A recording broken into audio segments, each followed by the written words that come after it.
Камрате состоялась научно-практическая конференция на тему «Роль средств массовой информации в развитии гагаузского языка». Обсуждение данной темы сегодня актуально, поскольку средства массовой информации автономии больше занимаются коммерческими проектами и очень мало уделяют внимания передачам на гагаузском языке. Тема нашей конференции – это роль СМИ в развитии гагаузского языка и установлении межэтнического согласия в обществе.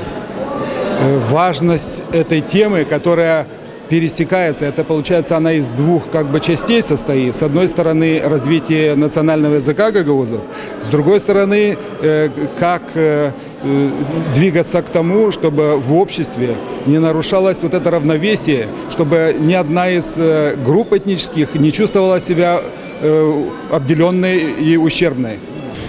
Мы с научным центром и с его руководителем Петром Михайловичем Пашалой, когда решили провести эту конференцию, то мы обозначили ее значимость сразу. О том, чтобы, первое, подвести итоги роли средств массовой информации в развитии гагаузского языка и формировании межэтнического согласия. Второе.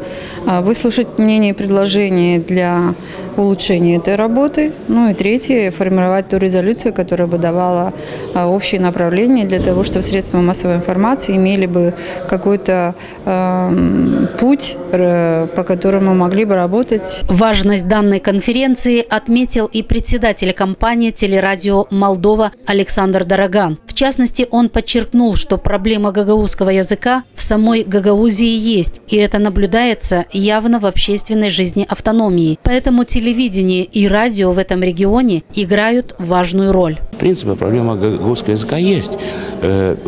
Не в селах. В селах гагаузы знают. А вот в роли языка в общественной жизни, там, где люди живут, где в магазине, на работе, на народном собрании Гагаузии, везде.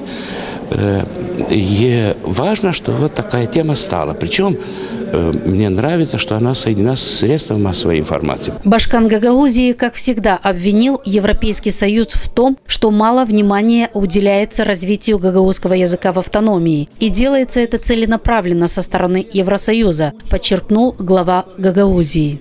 И мой сигнал и дипломатическому корпусу: ни одной программы Европейский Союз не реализовал целенаправленно программу, поддерживающую развитие гагаузского языка. Ни одной. Очень жаль. Хотелось бы, чтобы это было. Мой призыв к вам: дерзайте, готовьте программы, готовьте предложения. Что могли сделать мы сделали. Работа конференции состояла из двух частей – пленарной и секционной. По ее итогам была принята резолюция, которая обязывает научный исследовательский центр Гагаузии в течение 2 месяцев подготовить к изданию сборник всех докладов, зачитанных на конференции.